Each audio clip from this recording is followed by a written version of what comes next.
Hey friends, Shouting Man Dan here. Hope you had a good Tuesday. Another one in the books. We're looking now at JNUG on the daily and 5-minute time frame. Today was a perfect example, again, as was yesterday, of how you can use gold and what the action of gold is doing to trade JNUG or JDST depending on the bullish or bearish sentiment.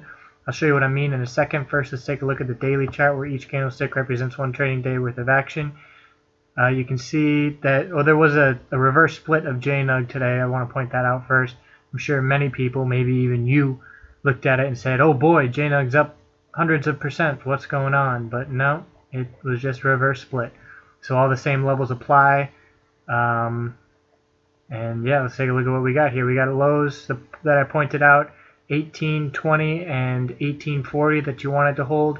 It dipped down to 1815, so that's close enough to signal this is still potentially a double bottom. If it drops any lower than 1815 tomorrow, I'd say that negates it, and there's still some significant downside risk. You can see this 10-day moving average is pretty strong support. Couldn't break above it here, couldn't do it here, and now even the highs, they're not even getting really close.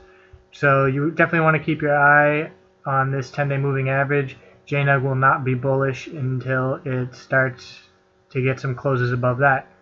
And again, like I said, this low 18 support level, if that falls out, there is some significant downside risk. So what I meant about following gold to see how you would play JNUG today. Gold, you can see, if this is pulling up, yes it is. Okay, this is the chart I use at looking at gold. The low 1175 was some strong support. You can see it held 1, 2, 3, 4, 5 candles in a row. This is the 15-minute chart where each candlestick represents 15 minutes worth of trading action. So you have 5 tests here. It leveled off, then fell back down, tested it another 3 times and held, and then it finally broke. So you can anticipate, okay, this is strong support. It's held 6 times. Once it finally breaks, if it does break, there's going to be some significant downside risk there. And that's exactly what happened. Looking at JNUG on the 5-minute chart, where each candlestick represents 5 minutes of action, you can see it started out with a nice day, then it went bearish, and let's look at 235, which is when that 1175 level I just pointed out broke. That's right here on this candle.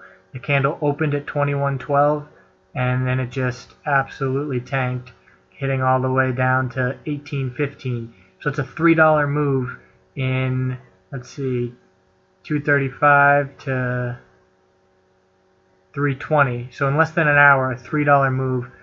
Huge gains to be made. I would have suggested, obviously, to get out of JNUG at this break and hop right into JDST because that's where all the gains were on that move. So you can watch gold and determine if you think gold's going to make if it makes a bearish break of support, you play JDST. If it makes a bullish break of resistance, you play JNUG. That's the way I do it, and it's working out so far. So I just wanted to point that out as a way to be playing these tickers. Hope you guys learned something. If you want to subscribe and ask me any questions or comments, I'll do any requests you have. And I appreciate you guys watching. Have a good night.